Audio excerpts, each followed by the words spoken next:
Vamos ahora a ver cómo se están moviendo los mercados, qué es lo que está sucediendo en las bolsas. Lo hacemos con Darío García de XTB. Darío, buenos días. Buenos días, ¿qué tal?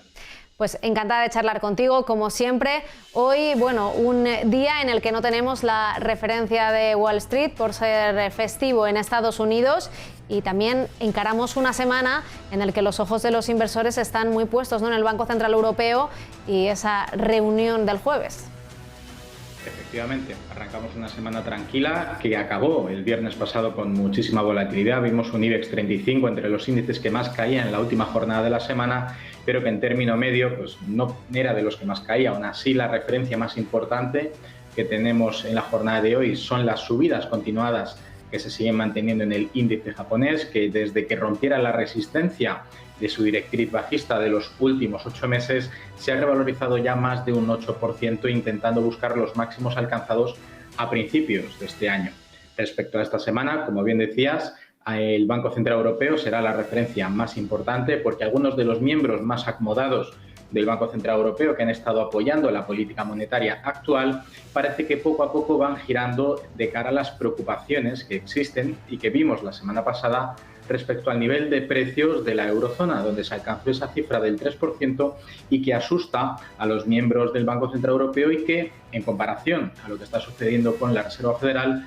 podríamos ver la sorpresa de que el Banco Central Europeo adelantara su acción a las propias medidas de la Reserva Federal, algo que no viene siendo habitual, pero que podría ser una sorpresa. En este caso, tenemos un euro bastante apreciado, los mercados están subiendo con carácter general, con muchísima intensidad, y también esperaremos al cierre de la semana el viernes con los datos de los precios del productor de Estados Unidos, que suelen ser una referencia muy importante respecto a la volatilidad de los precios, porque influye, lógicamente, en los costes de producción de los manufactores y que podrían influenciar o repercutir los precios a nivel de consumidor. Yo, justo antes de hablar contigo, daba la noticia, recordaba, ¿no?, ese dato del precio de la luz, que parece que todos los días es noticia, es el lunes más caro de la historia, este de hoy, y estas noticias están pasando factura también a las eléctricas en las bolsas. Sí, podríamos pensar que el incremento de los precios va a repercutir en un mayor beneficio de estas compañías, algo que es cierto, pero en términos parciales, pero puede que aquí entre el conflicto de los inversores que también sean consumidores y puede que en algún momento estemos viendo que las correcciones que está habiendo hoy con carácter general simplemente sean un evento adelantado de que quizás, solo quizás, recordemos, el gobierno español en este caso pueda adoptar una medida para limitar los precios máximos de la luz. Aún así, aunque el precio medio está en un nuevo máximo histórico, habrá que ver cuál es el precio modal, es decir, cuál es el precio que más, con mayor frecuencia se está dando, y si ese precio es superior o inferior al precio medio, que aún así, en cualquier caso, marcar un nuevo hito histórico en un contexto donde el consumo no se ha incrementado tanto como los costes de producción, según se usen, en este caso, ciclos combinados para la generación eléctrica. Fuera de aquí, hay que mirar a otras bolsas. Estoy pensando en Japón, en ese Nikkei, ¿no?, que avanzaba con fuerza después de la renuncia del primer ministro japonés, de Yoshihide Suga. ¿Habría que mirar hacia Asia? ¿Es interesante? Bueno, en este caso el contexto que comentaba de Japón es que la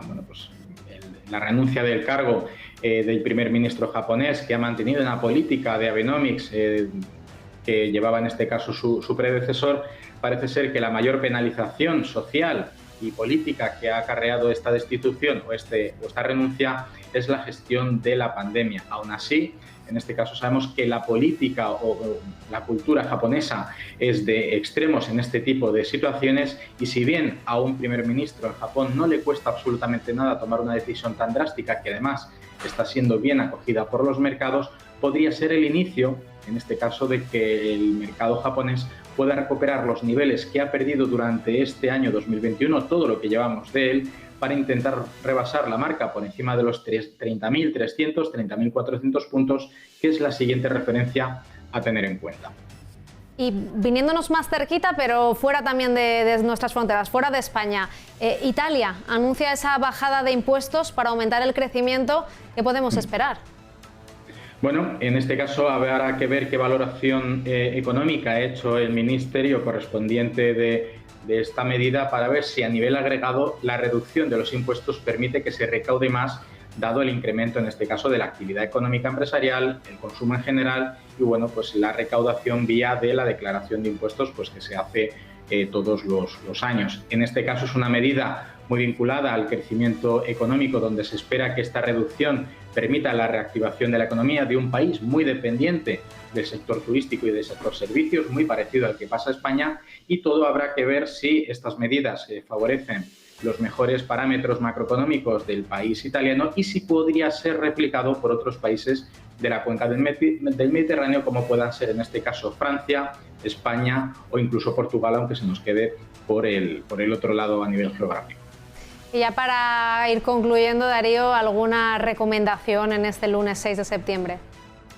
En este caso, hoy la sesión es puramente de negociación, teniendo en cuenta que no va a haber inversores estadounidenses de por medio y no va a haber ningún tipo de parámetro macroeconómico proveniente de Estados Unidos. Es cierto que hemos visto que el dato económico de la sesión más importante en Europa es el de los pedidos de la industria en Alemania, que han sorprendido. Se esperaba una corrección de un 1% prácticamente y el dato publicado finalmente ha sido en torno al 3,4%. Habrá que ver de manera agregada los índices. Aún así, en el contexto general y sabiendo que la política monetaria a nivel global depende de lo que haga la Reserva Federal, todavía tenemos 4 meses por delante de política expansiva. Otra cosa es que esta semana el Banco Central Europeo decida tomar cartas en el asunto y adelantarse. Aún así, aquellos valores vinculados con el ciclo económico o que se aprovechan de la liquidez para tomar medidas como, por ejemplo, acciones de recompra de acciones de sus empresas, habrá que tenerlas muy en cuenta. Pues lo tendremos en cuenta. Darío García, XTV, como siempre, muchísimas gracias. Un placer, buenos días. Un saludo.